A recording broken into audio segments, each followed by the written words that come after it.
Today I'm giving my full review for Heart of the Mountain, the second Skyrim creation from Darth Vitriol. This comes after a full, in-depth playthrough, link on screen in case you want to see that. I will be keeping this review fairly spoiler-free, minus some basics that I really have to go over in order to give a proper review. That being said, I will have a spoiler-marked section for those who have played the creation and might want to hear my thoughts on the story. Don't worry though, that will be adequately marked. And I'll have chapters for the video in case you want to skip over that. At its release, Heart of the Mountain is the largest and most ambitious creation so far. Currently available for PC and Xbox systems, it comes in at a price of 1,000 credits, and a download size of 1.7 gigs on PC and 1.2 gigs on Xbox. That 1,000 credit price point has, to some extent, become synonymous with DLC level releases. And to me, Heart of the Mountain more than justifies its price point. Right now, it's the largest new world space that we've gotten through the Creations program, and it even stands up to some of the bigger Skyrim new land mods out there. Just so I don't keep you guys waiting, let me start by giving my overall thoughts, and those who want to stick around to hear me go into more detail can do so. Heart of the Mountain is one of my favorite creations so far. I truly think it's one of the best ones out there. The main story is engaging, there's a lot of great characters and some really good writing. The new world space is both fun and varied. Voice acting is very good. The new soundtrack adds a lot to the exploration. To say that I recommend Heart of the Mountain would be an understatement. That being said, it's not perfect. I do have my share of critiques, but I recommend this nonetheless. Most of the creation is set in this new world space, a lost plane of oblivion called the Old Lands. You'll reach this plane as part of the creation's first quest, and you'll be able to come and go as you please. So it's not like you're stuck there as part of the story. There are some quests in which you will need to go back to Skyrim, including some that can only be accessed once you complete the main quest line, serving as a bit of an epilogue chapter. For those who have played Darth Vitriol's first creation, A Tale of Blood and Snow, you'll be able to access some crossover quests too.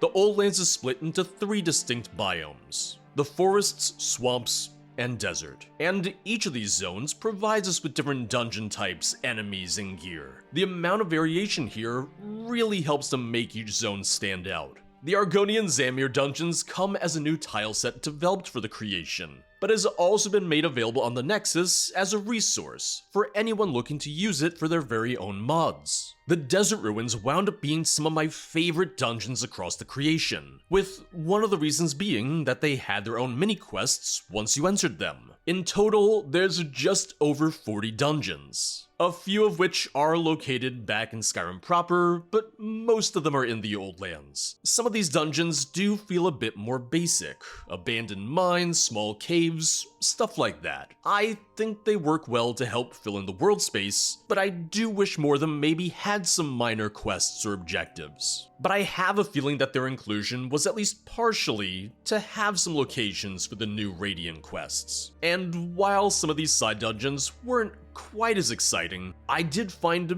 many of the main dungeons to be really well done. And while I found most of the dungeons across the creation to be well designed, there was one side dungeon in Markarth that I found to be a little longer than necessary. But outside of that one in particular, none of the dungeons really overstayed their welcome. And personally, I'm at a point where I don't really like long dungeons that are just long for the sake of it.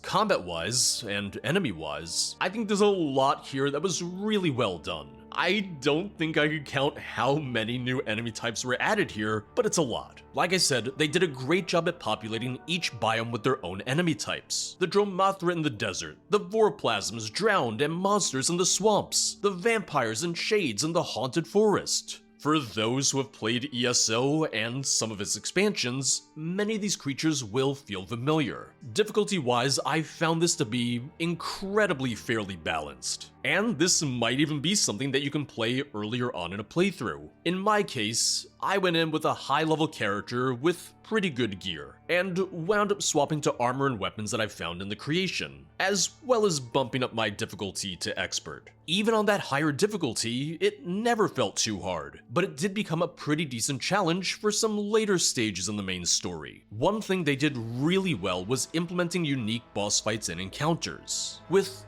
mechanics that I consider easy enough to figure out, which I'm saying that as a compliment. Skyrim isn't the kind of game where I want to have to die 3 or 4 times in order to figure out the mechanic. To me, having them be straightforward is a much better way to do it.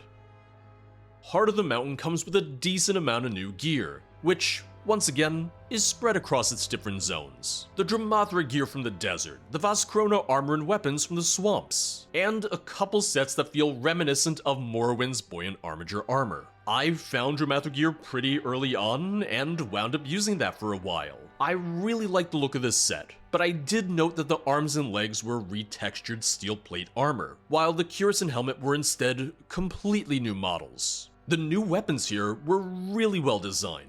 One of my favorites being a unique Dramathra shield that you got from a miscellaneous quest. There are a couple sets across the creation that are retextures of vanilla items. For instance, the guards in the desert village use a retextured steel plate armor. Enemies in the swamp often carry a retextured elven set. I know the guard armor is getting replaced in a future update, and while the creation comes with a lot of new assets, I do prefer having new sets for stuff like that. The creation adds a lot of spells. Not only does it add conjuration tomes to summon each and every type of Daedra or Shade-based enemy, but it adds an entire line of Void-based spells as well. The Void spells can be really interesting to combine, as you can create these dark cores that can be detonated for extra damage.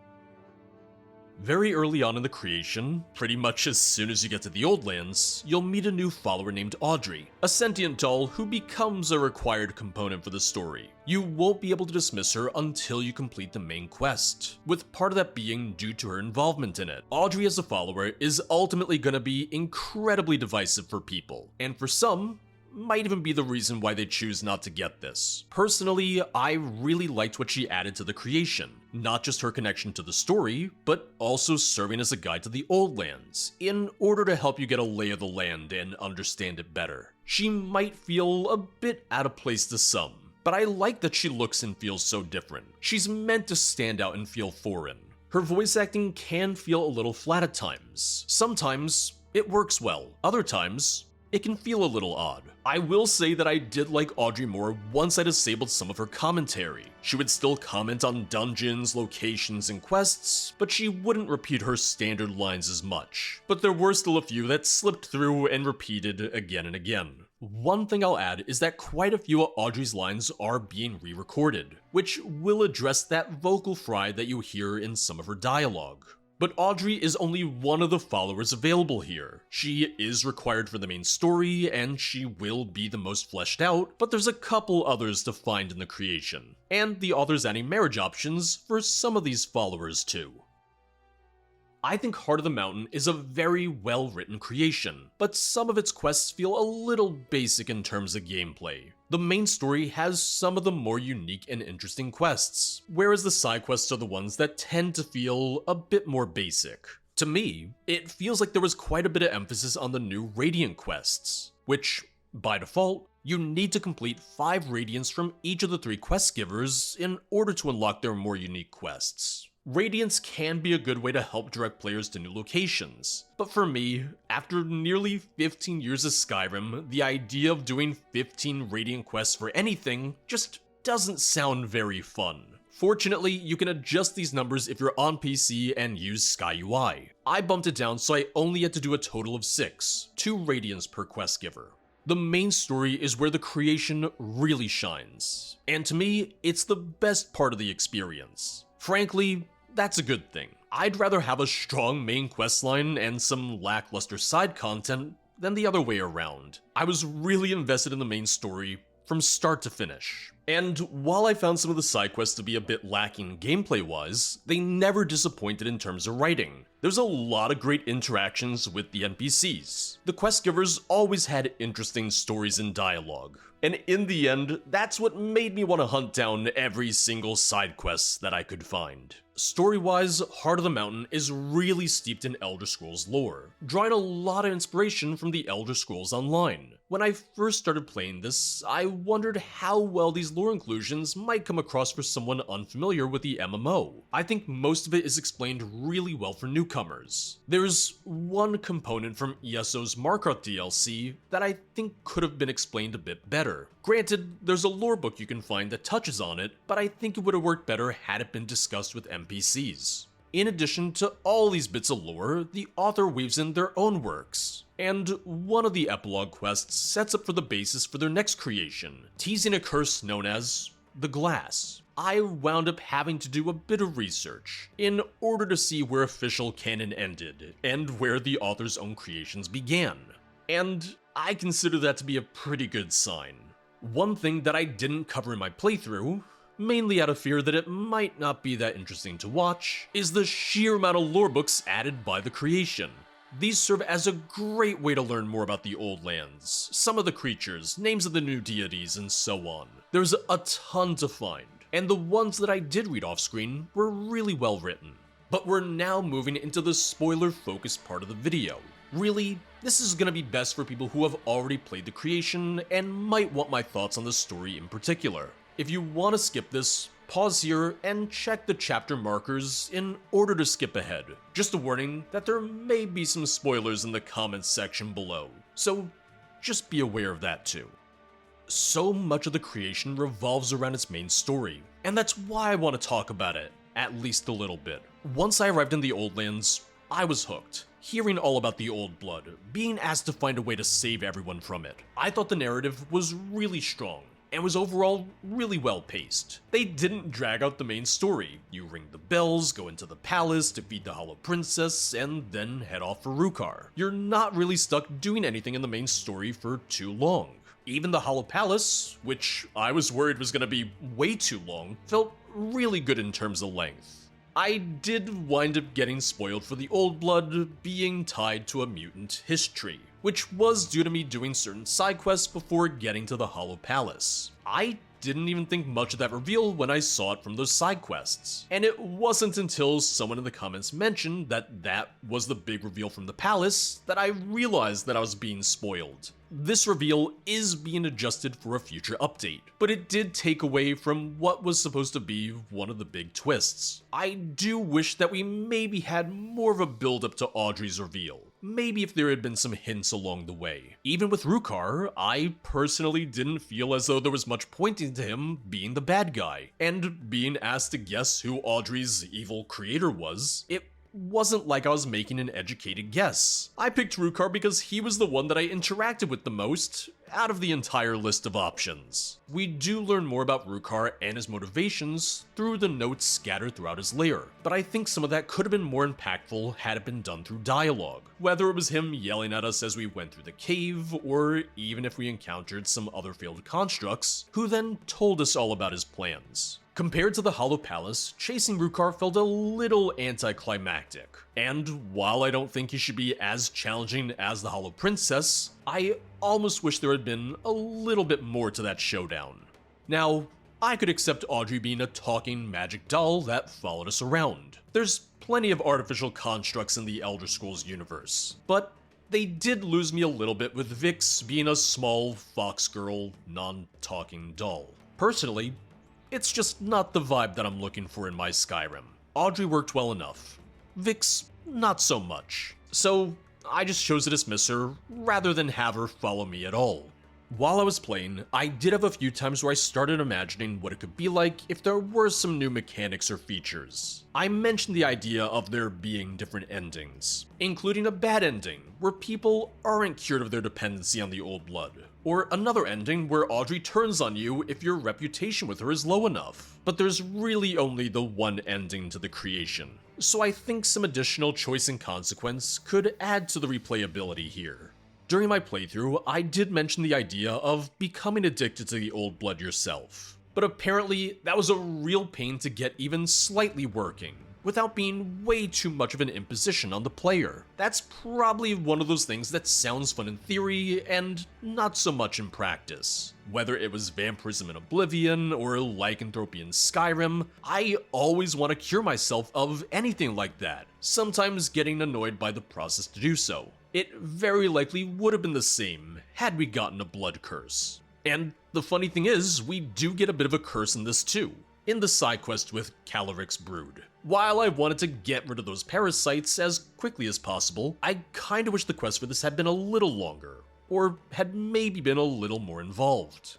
I think my main critique for the story, and the creation in general, is that while I thoroughly enjoyed it, there were times where I wanted just a little more. Whether it was a little more depth, a little more choice, or a little more dialogue. For those who have played this, I'd love to hear from you on what you think. If you were skipping ahead to avoid spoilers, welcome back. Don't worry, there's no more spoilers ahead, but I'll now be moving into talking about audio, technical aspects, and my final thoughts. The creation is fully voiced, and the vast majority of it is excellent. Like I said, there might be some characters like Audrey who might not be everyone's cup of tea, so that's gonna come down to more of a personal preference. One thing that I really liked was that they included new voice lines for the more generic NPCs, like vampires, miners, and the town guards, which really helps to make the Old Lands feel separate from Skyrim. Adding on to the things that helps the Old Lands feel more unique is the soundtrack.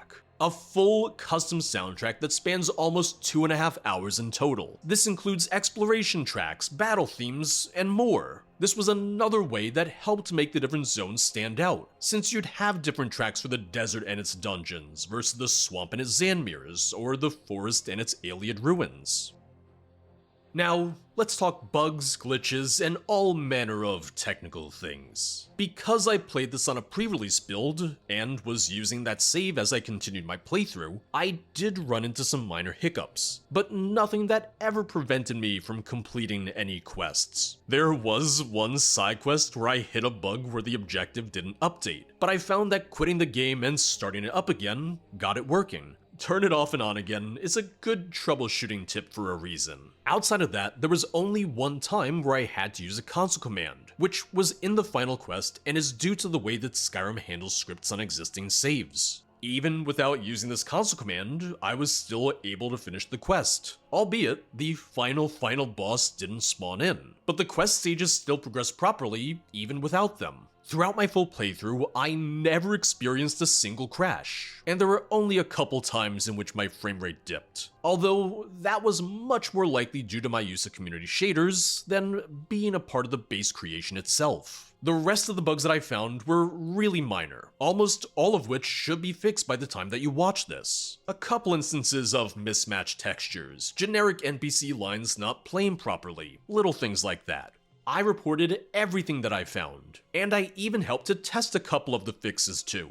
And full transparency here, I recognize that I'm not a fully impartial source. I've had a good working relationship and, dare I say, friendship with Darth Vitriol since his first creation. I like to think that I can still remain pretty objective here, but at the same time, it's important that you guys know that we're not complete strangers either. Heart of the Mountain isn't perfect, but it is one of the biggest Skyrim projects to come out in years, and it's some of the most fun that I've had in Skyrim in quite a while now. But of course, I'll provide some free alternatives at the very end of this review.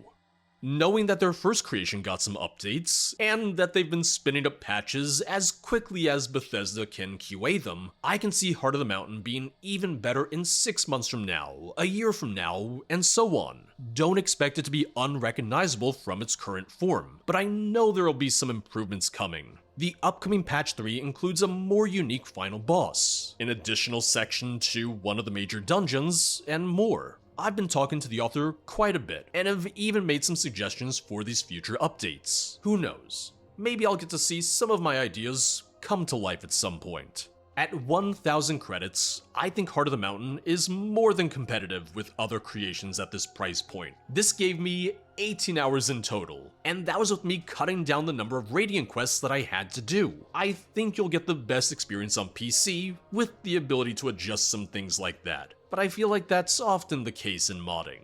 while there's some things that I think could be done better, like the minor dungeons, explaining certain bits of lore, and maybe some of the endgame pacing, this is a truly unique experience. Heart of the Mountain won't be for everyone. If you want something that feels strictly Skyrim-esque or is 100% lore-friendly, this might be a bit out there for you. But if you're willing to get into some weirder lore, and you don't mind having some of these things that don't feel 100% like Skyrim, I think you're in for a real treat.